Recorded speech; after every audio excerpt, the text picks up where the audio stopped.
গন্ধরাজ কাতলা আমাদের কিন্তু খুবই পছন্দের একটা ডিশ। তো আজকে ভাবলাম আপনাদের সাথে সেটাই শেয়ার করে নিই। এটা কিন্তু রুই মাছেও বানাতে পারেন, কাতলা বলেই আমি গন্ধরাজ কাতলা নামটা দিয়েছি।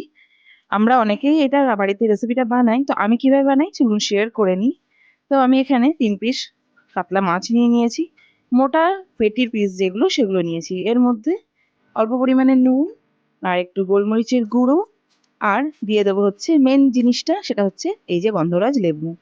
এগুলো একটা পিস আমি কিনে নিয়ে এসেছিলাম, একটা পিস 8 টাকা মতো দাম নিয়েছে। এবার এটাকে ক্রাশ করে নেবো, এর যে খোসাটা এই মাখিয়ে নেবো মাছের মধ্যে। ক্রাশ করে নিচ্ছি, দেখুন খুব সুন্দর গুড়ি গুড়ি গুড়ি গুড়ি পড়ে যাচ্ছে এর মধ্যে। এবার এর মধ্যে দিয়ে দেবো একটুখানি লেবুর রসটাও। এবার এটাকে ভালো করে মাখিয়ে রেখে দেবো। আর এখানে আমি মশলার মধ্যে নিয়েছি পেঁয়াজ আর কাঁচা লঙ্কা, ওটা পেস্ট করে নেব। আর তার সাথে দিয়ে দিচ্ছি হচ্ছে বেশ অনেকটা পরিমাণ কাজু বাদাম। আর এটাকে ভালো করে পেস্ট করে নিয়েছি এবং দেখুন এর লুকটা ঠিক এরকম টাইপের এসছে। এবার সর্ষের তেল গরম করতে দিয়েছিলাম কড়াইয়ের মধ্যে।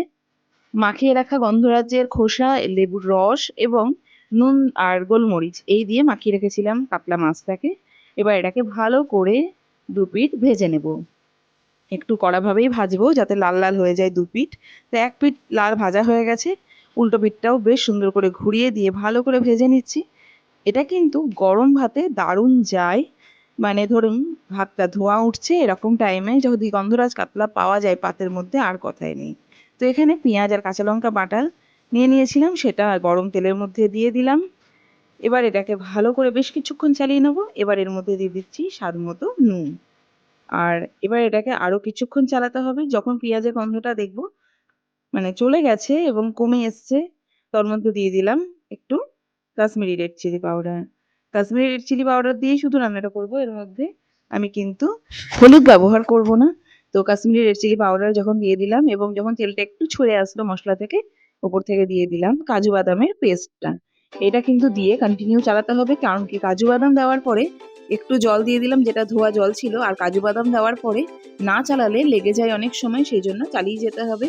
এবং দেখুন কাজু বাদাম থেকেও কিন্তু বেশ ভালোভাবে তেল ছেড়ে এসছে। এবার এর মধ্যে একটু পরিমাণ ওই হাফ কাপ ধরুন এতটা পরিমাণ জল দিয়ে দিলাম। খুব বেশি আমি রস রাখবো না এর মধ্যে। আর দিয়ে দিলাম একটুখানি 2-4 দানা মতো চিনি। এবার যখন এই রসটা ফুটে উঠেছে, এবার এর মধ্যে ধীরে ধীরে ভেজে রাখা মাছটাকে দিয়ে দিচ্ছি। আপনারা যেমন পরিমাণ মাছ নেবেন, আমি মাত্র 3 পিস মাছে বানাচ্ছি, সেজন্য অল্প পরিমাণ মশলা দিয়ে বানিয়েছি। আপনারা মাছের পরিমাণ বাড়ালে মশলার পরিমাণগুলোও কিন্তু সেইভাবে বেড়ে যাবে। এবার এটাকে ভালো করে চালিয়ে নেবো আরও বেশ কিছুক্ষণ, এবং রসটা যখন কমে আসবে এবং মাছটা পুরো নুন মশলা সমস্ত কিছু অ্যাবজর্ব করে নেবে, তারপরে কিন্তু এটাকে নামাতে হবে। তো দেখুন এখানে কিন্তু রস বেশ অনেকটা আছে, আর একটু ফুটতে দিচ্ছি এবং 5 মিনিট মতো ফুটতে দিয়েছিলাম। এবার দেখুন এটার গ্রেভিটা ঠিক এরকম এসছে। এবার এর মধ্যে দিয়ে দিচ্ছি গন্ধরাজ লেবুটাকে, এবং এবার আমরা কিন্তু এটাকে সার্ভ করে নেব। তো দেখুন খুবই লোভনীয় একটা রেসিপি কিন্তু আজকে রেডি করেছি, বলতে গিয়েও মুখে কিন্তু জল চলে আসছে।